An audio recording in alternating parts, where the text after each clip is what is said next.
मित्रों, आज हम बताते हैं चंद्रयान-3 की ऐतिहासिक यात्रा ऐतिहासिक दक्षिणी ध्रुव पर चंद्रमा पर लैंडिंग के साथ समाप्त होगी। और चंद्रयान-3 चंद्रमा मिशन का लैंडर मॉड्यूल अभी कहाँ है? चंद्रयान-3 भारत चंद्रमा पर सॉफ्ट लैंडिंग हासिल करने वाला चौथा देश होगा। अन्य 3 कौन से हैं? और क्या होगा अगर चंद्रयान-3 आज सॉफ्ट लैंडिंग से चूक गया? तो क्या होगा आज इस वीडियो में बताने वाला हूँ। मित्रों, अगर अभी तक हमारे चैनल को सब्सक्राइब नहीं किए हो तो प्लीज़ एक लाइक और सब्सक्राइब जरूर कर देना। मित्रों, चंद्रयान-2 के ऐतिहासिक मिशन के बाद भारत ने चंद्रयान-3 को चांद के दक्षिणी ध्रुव पर उतारने की योजना बनाई है। यह मिशन भारत के अंतरिक्ष कार्यक्रम के लिए एक और महत्वपूर्ण मील का पत्थर होगा। चंद्रयान-3 का रोमांचकारी सफर इस प्रकार है। 2023 फरवरी चंद्रयान-3 को श्रीहरिकोटा से सतीश धवन अंतरिक्ष केंद्र से लॉन्च किया जाएगा। 2023 जुलाई चंद्रयान-3 चांद की कक्षा में प्रवेश करेगा। 2023 अगस्त चंद्रयान-3 चांद के दक्षिणी ध्रुव पर उतरेगा।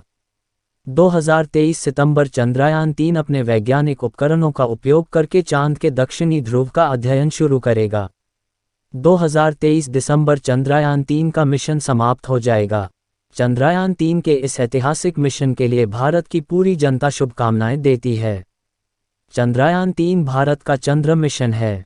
इस मिशन का उद्देश्य चंद्रमा की सतह पर एक लैंडर और रोवर को उतारना है। लैंडर चंद्रमा की सतह पर उतरने के बाद रोवर को छोड़ देगा। रोवर चंद्रमा की सतह पर घूमेगा और चंद्रमा के बारे में जानकारी एकत्र करेगा। चंद्रयान-3 2023 में लॉन्च किया गया था। यह चंद्रमा की दक्षिणी ध्रुव पर उतरेगा। चंद्रमा के दक्षिणी ध्रुव पर पानी की बर्फ होने की संभावना है। चंद्रयान-3 के इस क्षेत्र में उतरने से वैज्ञानिकों को चंद्रमा पर पानी की खोज करने में मदद मिलेगी। चंद्रयान-3 भारत के लिए एक महत्वपूर्ण मिशन है। यह भारत को एक प्रमुख अंतरिक्ष शक्ति के रूप में स्थापित करेगा। चंद्रयान-3 के सफल होने से भारत भविष्य में और भी चंद्र मिशनों को लॉन्च कर सकेगा। चंद्रयान-3 के साथ भारत चंद्रमा पर सॉफ्ट लैंडिंग करने वाला चौथा देश बन जाएगा। पहले 3 देश कौन से हैं? संयुक्त राज्य अमेरिका, रूस, चीन। भारत के चंद्रयान-2 मिशन ने 2019 में चंद्रमा पर सॉफ्ट लैंडिंग करने का प्रयास किया था, लेकिन दुर्भाग्य से मिशन विफल हो गया था। चंद्रयान-3 मिशन इस साल के अंत में लॉन्च होने की उम्मीद है। चंद्रमा पर सॉफ्ट लैंडिंग एक अत्यधिक तकनीकी रूप से चुनौतीपूर्ण कार्य है और केवल कुछ देशों ने इसे हासिल किया है।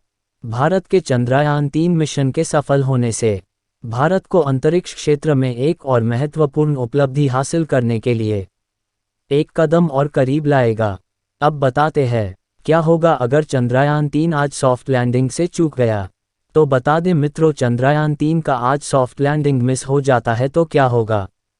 इसके 3 परिदृश्य हैं जिन्हें मैं आपको हिंदी में समझाता हूँ। पहला परिदृश्य यह है कि चंद्रयान-3 पूरी तरह से नष्ट हो जाता है।